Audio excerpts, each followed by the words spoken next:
Hello అండి, ఎలా ఉన్నారు? బాగున్నారా? ఈరోజు నేను మా ఇంట్లో క్యారెట్తో కేసరి చేశారండి. చాలా బాగా వచ్చింది.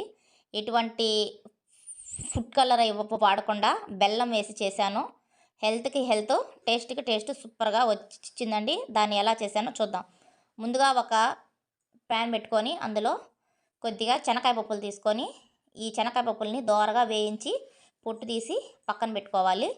ఇప్పుడు ఇదే బాణలిలో కొద్దిగా నెయ్యి వేసుకొని అందులో కప్పు ఉప్మా రవ్వ వేసుకుంటున్నాను.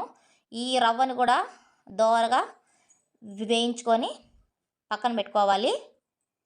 ఇప్పుడు నేను ఇక్కడ 2 పెద్ద సైజు క్యారెట్లని ఇలాగా తొక్కు తీసి శుభ్రంగా కడిగి సన్న ముక్కలుగా కట్ చేశాను. ఇప్పుడు దీన్ని మనం మెత్తగా మిక్సీ పట్టుకుందాము.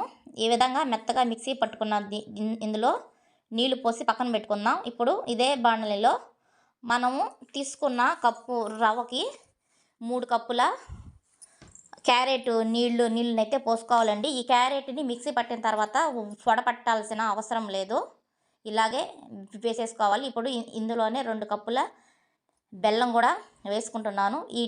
రెండింటిని బాగా కరిగి ఉడికించుకోవాలి. బాగా ఇలాగా ఉడుకుతున్నప్పుడు యాలక్కాయని ఒక అమ్మక కొట్టుకొని వేసుకోవాలి. ఇప్పుడు ఇందులోనే మనం ముందుగా వేయించి పక్కన పెట్టుకున్న రవ్వని వేసుకొని ఉండలు లేకుండా ఇలాగా కంటిన్యూస్గా కలుపుతూ ఉండాలి.